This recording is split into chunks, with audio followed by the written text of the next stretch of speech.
Good morning all of you. I am Preeti Bansal from Adarsh Shiksha Niketan high school. आज बच्चों हम नया चैप्टर नहीं करेंगे क्योंकि आप भी जानते हैं नेक्स्ट वीक हमारे एग्ज़ाम है, तो आज हम रिवीजन करेंगे। तो आज हम फर्स्ट ऑफ ऑल किसकी रिवीजन करने जा रहे हैं? इंग्लिश की चैप्टर 4। तो सबसे पहले मैं आपको इसे समराइज़ करके बताती हूँ इस चैप्टर में क्या था। मैंने जब ये चैप्टर पढ़ाया था, ये किसके बारे में था? रहमान कौन थे? एक retired man. Rahman was around 65 years old. He retired from service some 7 years ago। मतलब एक रहमान नाम के थे जो रिटायर हो चुके थे, उन्हें मंथली पेंशन मिलती थी, ठीक है। और जो उनका इकलौता बेटा था कौन? शाकिर, जो कि कहाँ चला गया था? अमेरिका पढ़ने के लिए, USA चला गया था। हिज वाइफ, उनकी वाइफ स्वर्ग से दाड़ चुकी थी, तो उनके पास एक डॉग था, उसका नाम क्या था? बाबू। बेटे का नाम क्या था? शाकिर। तो बेटा इसमें मेन चीज़ क्या है, आपको चैप्टर को डीपली रीड करना है, क्योंकि अब हम आपको पेपर देते हैं MCQs में। MCQs में हम मिड ऑफ द चैप्टर पे देंगे। मिड ऑफ द चैप्टर का मतलब होता है जो आपने ये स्टोरी पढ़ी है, जैसे कि मैंने बीच में से बोल दिया, हु हैड रहमान सन, रहमान का बेटा कौन था? मैंने ऑप्शन दे दिए शाकिर, बाबू, या अदरवाइज नन, या कोई और ऑप्शन दे दिया। तो आपको उसमें से देखना है कि इसका आंसर क्या है। ऐसा ना हो कि आपको मैम ये तो एक्सरसाइज में था ही नहीं। मिड ऑफ द चैप्टर, जैसे जैसे आपकी क्लासेस बढ़ती जाएंगी वो मिड ऑफ द चैप्टर आता है। अब मैं पूछ लेती हूँ कि शाकिर कहाँ गए हुए थे? USA, Europe, Asia. तो आपको आंसर क्या देना है? USA। ऐसा नहीं है मैंने ये क्वेश्चंस दिए हैं, मैं ये कह रही हूँ मैं इस टाइप से आपको क्वेश्चंस दे सकती हूँ, ठीक है। तो आपको ये स्टोरी डीपली रीड करनी है। उसके आगे था Rahman continue live in the, एक ही हाउस में रहते थे, जो कहाँ पर था? चांदनी चौक में। रहमान कैसा जीवन व्यतीत करते थे? Simple and regular life. He always got up early and morning walk. कहाँ जाते थे वो डेली? मॉर्निंग वॉक के लिए। उनकी क्या हैबिट थी? न्यूज़पेपर पढ़ना। एक बार क्या हुआ था, जब हमने ये चैप्टर पढ़ा था तो रहमान बीमार हो गए थे। उन्हें कौन सी बीमारी हुई थी? निमोनिया, ठीक है। अब मैं आपसे वन वर्ड में ये भी बना के पूछ सकती हूँ, which disease suffer from Rahman. Rahman कौन सी बीमारी से सफ़र कर रहे थे? Fever, pneumonia, cold. तो आपको पता होना चाहिए उन्हें क्या हुआ था? निमोनिया। देखिए हम आगे पढ़ के आपको बता दें कहाँ पर है ये। बट बाबू अंडरस्टैंड, बाबू हर बात को रहमान की को समझते थे, तो मिल्क बूथ पे जाते थे और रहमान भी उनके लिए बॉन्स वगैरह खरीदते थे बाबू के लिए। इस तरह से धीरे चलते चलते जब रेन ज़्यादा आई थी, Rahman got exposed, he had to remain his bed and to not his morning walk. अब वो बीमार हो गए थे, दिसंबर का मंथ था। He had T and cake from a tea shop, newspaper that he felt he was missing something very great. अब जब वो बीमार हो गए थे, बेड से नहीं उठ पा रहे थे, तो लेकिन उन्हें तो डेली न्यूज़पेपर पढ़ने की आदत थी, तो वो उन्होंने क्या किया, वो एक दिन न्यूज़पेपर वाले की शॉप पे गए और उन्होंने कहा, पैसे देकर आगे के आगे से अब वो मेरा डॉग बाबू लेने आया करेगा न्यूज़पेपर। अब न्यूज़ एजेंसी वाले बाबू को जानता था क्योंकि वो डेली जाता था, तो आगे से newspaper knew that Babu was expert in job, उसने एग्री हो गया कि हाँ बाबू लेकर जाया करेगा। Illness continue, attack of pneumonia आ गया ना, it was a serious attack of pneumonia. कौन सी बीमारी हुई थी उनको? Pneumonia. His maid servant around, ठीक है। वन डे एक बार क्या हुआ, किससे टकराया था डॉग? जब न्यूज़पेपर लेने जा रहा था डॉग किससे टकरा गया था? By a car. अगर मैं कह देती हूँ Babu struck by dash, car, truck, bus. अब मैंने 3 ऑप्शन दे दिए आपको देखना है। अगर आपने चैप्टर को रीड किया तो आपको एकदम देखते ही पता चल जाएगा हाँ बाबू कार से टकराए थे, ठीक है। इसलिए आपको चैप्टर को डीपली पढ़ना है। Babu came out a pathetic cry but before the car spend, it was early morning, there was only people in the street. इस तरह से ही उसके बाद जब वो बीमार हो जाता है, बाबू को चोट लग जाती है, फिर शाकिर वापस आते हैं। Shakir had come all the way from America. कहाँ से वापस आए थे वो? अमेरिका से। अब मैं ये भी लिख सकती हूँ, in which country Shakir had return, कहाँ से वापस आए थे शाकिर। तो आपको पता होना चाहिए वो अमेरिका से आए थे।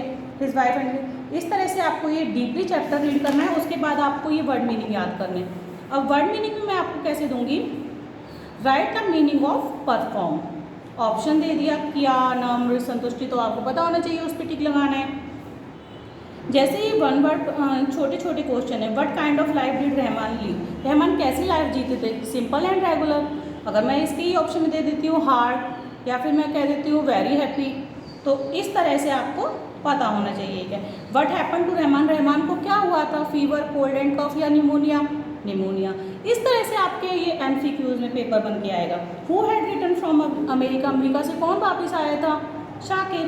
तो अगर मैंने दे दिया शाकिर बाबू रहमान, कंफ्यूज हो जाओगे। अगर आपने चैप्टर को पढ़ा होगा तो आप जान जाओगे कि अमेरिका से कौन वापस आया था।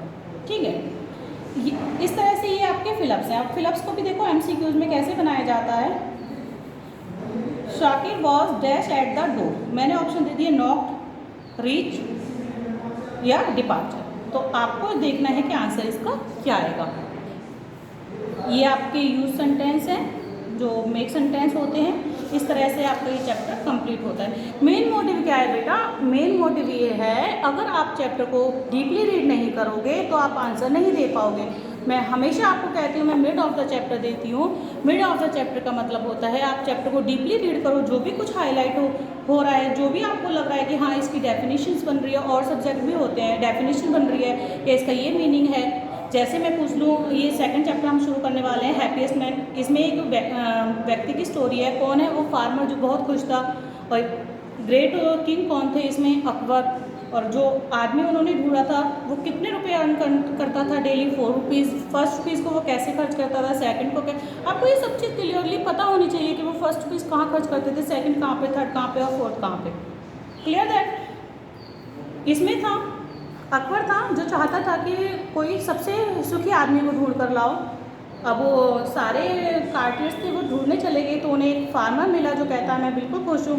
वो किंग के पास आके बताते हैं कि मैं 4 रुपीज़ अर्न करता हूँ। फर्स्ट रुपीज़ मैं अपने लिए खर्च करता हूँ, अपने और अपनी वाइफ के लिए। सेकंड मैं अपने पेरेंट्स पे खर्च करता हूँ। थर्ड मैं अपने बच्चों पे खर्च करता हूँ। और फोर्थ मैं नीडी एंड पुअर पीपल के लिए खर्च करता हूँ। इस तरह से वो रिप्लाई करता है। उसके आंसर को सुनकर किंग बहुत खुश होते हैं और उसे अवार्ड देते हैं, गिफ्ट देते हैं। इस तरह से ये चैप्टर आपका कंप्लीट होता है। इसमें आपको वर्ड मीनिंग है जैसे डायरेक्शन। अब मैंने फिर से पूछा what is the meaning of direction. मैंने ऑप्शन दे दिया दिशाएं, संतुष्ट, महाराज। तो आपको देखना है कि इसका आंसर क्या है। ठीक है, इसको हम कहते हैं MCQs. Who wanted to see the happiest man in his kingdom, अपने किंगडम में कौन हैप्पीएस्ट मैन देखना चाहता था, अकबर, फार्मर, बीरबल। तो आपको देखना है कौन था, Akbar. What did he spend his 3rd rupee for, 3rd रुपी किसके लिए खर्च करता था। अब इसमें दे दिया जैसे वो अपने लिए खर्च करता, फॉर ऑन, या फिर फॉर पेरेंट्स, फॉर चिल्ड्रन। तो आपको अगर चैप्टर नहीं पढ़ा होगा तो आप नहीं जान पाओगे कि वो 3rd रुपीज़ किसके लिए खर्च करना चाहता था। मिड ऑफ द चैप्टर में जैसे यहाँ देखिए मैंने पूछ लिया who had the happiest man, Birbal, Akbar या फिर फार्मर। अगर आपने चैप्टर को रीड किया होगा तो आप फार्मर कह सकते हो, वरना सभी क्या कहेंगे, किंग हैप्पीएस्ट था। इसलिए चैप्टर को रीड करना, farmer is the happiest person on this country. ठीक है, और यहाँ से आगे देखो, अगर मैंने इसको बना दिया who wanted to happiest man, happiest man को कौन देखना चाहता था, आंसर इज अकबर। एक क्वेश्चन मैंने इसमें से जैसे ऐसे बना दिया how many moneys earn farmer daily, farmer कितने पैसे अर्न करता था डेली, तो कितने करता था, 4 रुपीज़। इस तरह से ये मिड ऑफ द चैप्टर बन के आते हैं। ये ट्रू फॉल्स हैं, ये आपके क्वेश्चन आंसर अच्छे से लर्न करना। इसमें से ही हम 1 वर्ड बना देंगे। ये ट्रू फॉल्स करना है। ये dash of India is book written by Pandit Jawaharlal Nehru. Option दे दिया डिस्कवरी और 2 बुक्स के नाम लिख दिए। अगर आपने रीड ही नहीं किया होगा तो आपको नहीं पता होगा। The Kings and man in all the directions. Real happiness किससे आती है, कंटेंटमेंट। कंटेंटमेंट होता है संतोष। ठीक है, इस तरह से आपको ये दोनों चैप्टर्स तैयार करने हैं। ये भी करने हैं आपको फिल इन हु सेड। अगर मैंने लिख दिया how much money do you earn daily, who said this, तो आपने अगर चैप्टर पढ़ा है तो आप अच्छे से आंसर दो। ये नहीं है, जरूरी नहीं है मैं ये 5 सेंटेंस दूँ। मैं मिड ऑफ द चैप्टर कोई भी सेंटेंस उठा के पूछ सकती हूँ ये चैप्टर शब्द किसने बोले थे। ठीक है बेटा, अच्छे से इन दोनों चैप्टर्स को तैयार करना और रिवाइज करना, अपने पेरेंट्स की हेल्प ले लेना, और कोई चीज़ समझना है लिख कर देखना, उन्हें सुनाना। ऐसा नहीं है हम ऑनलाइन एमसीक्यूज ले रहे हैं तो आप छोटी छोटी कर लो। आप अच्छे से चैप्टर की थ्योरी को समझना। ओके बेटा, थैंक यू।